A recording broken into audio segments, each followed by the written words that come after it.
আমবাসা থানা এলাকায় ৩০ কোটি টাকা ইয়াবা ট্যাবলেট আটক কাণ্ডে আরও একজনকে গ্রেপ্তার করল পুলিশ। তার নাম আজহার উদ্দিন লস্কর, বাড়ি আসামের কালাইন এলাকায়। এই মামলায় আরও বেশ কয়েকজনের নাম উঠে এসেছে বলেও পুলিশের বিশ্বস্ত সূত্রে খবর। ইতিমধ্যে একাধিক মাধ্যম হতে উঠে আসছে একের পর এক চাঞ্চল্যকর তথ্য। জানা যায়, এর পূর্বেও একাধিক লরি হয় রাজ্যে পৌঁছেছিল কয়েক কোটি টাকা মূল্যের ইয়াবা ট্যাবলেট এবং ব্রাউন সুগার। ভাগ্যবশত ওইসব নেশাদ্রব্য পুলিশের চোখে ফাঁকি দিয়ে গন্তব্যস্থলে পৌঁছে যায়। জানা গেছে, ওইসব নেশাদ্রব্য বোঝাইকৃত অধিকাংশ গাড়িগুলি আমতলী বাইপাস সংলগ্ন কোনো এক স্থানে পার্কিং করা হয়।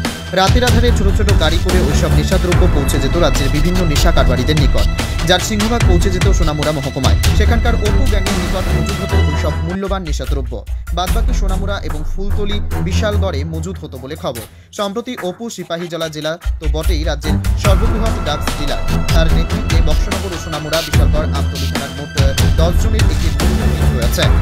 অপু ছাড়াও অন্যান্য যুবকরা সেই তহবিলে দিচ্ছে মোটা অঙ্কের টাকা।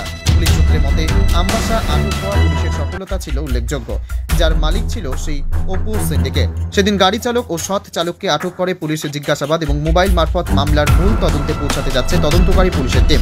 একাধিক হোয়াটসঅ্যাপ নাম্বার চেক করা হচ্ছে। ইতিমধ্যে পুলিশের এনআই সূত্রের খবর, ওইসব নেশাদ্রব্য রাজ্যে আমদানির পেছনে ছোট বা মাঝারি ধরনের নেশা কারবারিদের হাত নেই।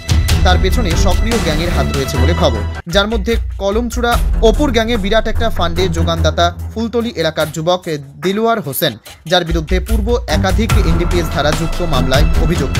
জানা যাচ্ছে, বহিরাজ্য থেকে আমদানিকৃত ড্রাগস এবং ইয়াবা ট্যাবলেট বিরাট একটা অংশ মজুত হতো দিলওয়ারের আস্তানায়।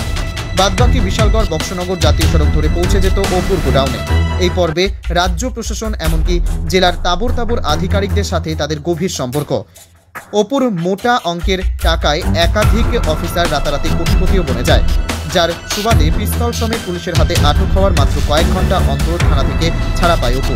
সেদিন আমবাসা থানায় হাতে আটক হওয়া নেশাদ্রব্যগুলির মূল গন্তব্যস্থল ছিল বিশালগড়, ফুলতলি, সোনামুড়া এবং কলমচূড়া এলাকা। ইতিমধ্যে পুলিশ সেই মামলার তদন্তে একেবারে চূড়ান্ত পর্বে এসে পৌঁছেছে। সিপাহীজলা জেলা সহ ফুলতলি এলাকার আরও একাধিক যুবক গ্রেপ্তার হবার আশঙ্কা বলে পুলিশ সূত্রে খবর।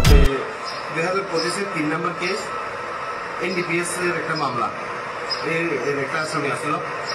এর আমরা ফার্স্ট যেদিন গাড়ি ডিটেল হয়েছিল, 2 জন আসামি অ্যারেস্ট হয়েছে।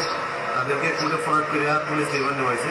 তারপরে তাদেরকে ইন্টারভিউশনে 8 জনের নাম হয়েছে। তারপরে অ্যাকর্ডিংলি হেরেও অ্যারেস্ট করছি আমরা, এবং লাস্টে রিমান্ড শেষ হয়ে আজকে আবার আমরা তাকে কোর্টে পাঠিয়ে দিয়েছি।